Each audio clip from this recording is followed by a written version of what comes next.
আপনার স্কিনটাকে যদি আপনি আপনার বেবির মতো নার্চার করেন, অবভিয়াসলি সেই রেজাল্টটা আপনারা দেখতে পাবেন।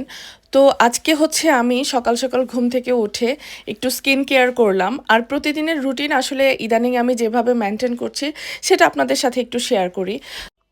তো আজকে হচ্ছে ঘুম থেকে উঠে আমি একটা ফেস প্যাক অ্যাপ্লাই করি, আর এটা হচ্ছে জাপানের খুব ওল্ড একটা ফার্মেন্টেড একটা face pack, rice face pack. তো আমি প্রথমে হচ্ছে ঘুম থেকে উঠে ফেসটা ওয়াশ করে আমি এই ফেস প্যাকটা দিয়ে দিলাম আমার স্কিনে। আর হচ্ছে এই ফেস প্যাকটা এত ভালো, এত স্মুথ একটা স্ট্রাকচার, আর এটা হচ্ছে একটা রাইস ফেস প্যাক। তো আমি হচ্ছে এর আগেও একটা রাইস ফেস প্যাক ইউজ করেছি, এটা হচ্ছে আমার সেকেন্ড নাম্বার প্যাক।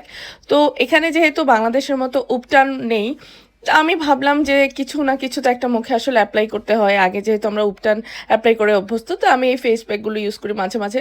তো হচ্ছে ফেস প্যাকটা ইউজ করে কিছুক্ষণ রাখার পরে 5 থেকে 6 মিনিটের মতো, আসলে আমার বেশি সময় নেই সেজন্য আমি খুব বেশি রাখতে পারি নাই, আমি 5-6 মিনিটই রেখেছি। তারপর হচ্ছে কুসুম গরম পানি দিয়ে ফেসটা ওয়াশ করে ক্লিন করে ভালোভাবে, তারপর এই যে আমার খুব ইদানিংয়ের মোস্ট ফেভারিট যে ফেস লোশনটা, এটা একুয়াভেলের একটা হোয়াইটেনিং লোশন, এটা আমি অ্যাপ্লাই করেছি।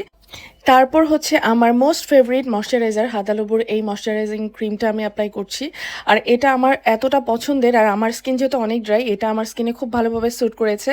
তারপর সব শেষে হচ্ছে আমি টাচ আপ করেছি, এটা হচ্ছে একটা সানস্ক্রিন যুক্ত, এটাও হাদালুবুর SPF 50+ সানস্ক্রিন যুক্ত একটা ক্রিম আমি আমার ময়শ্চারাইজিংয়ের উপরে অ্যাপ্লাই করেছি।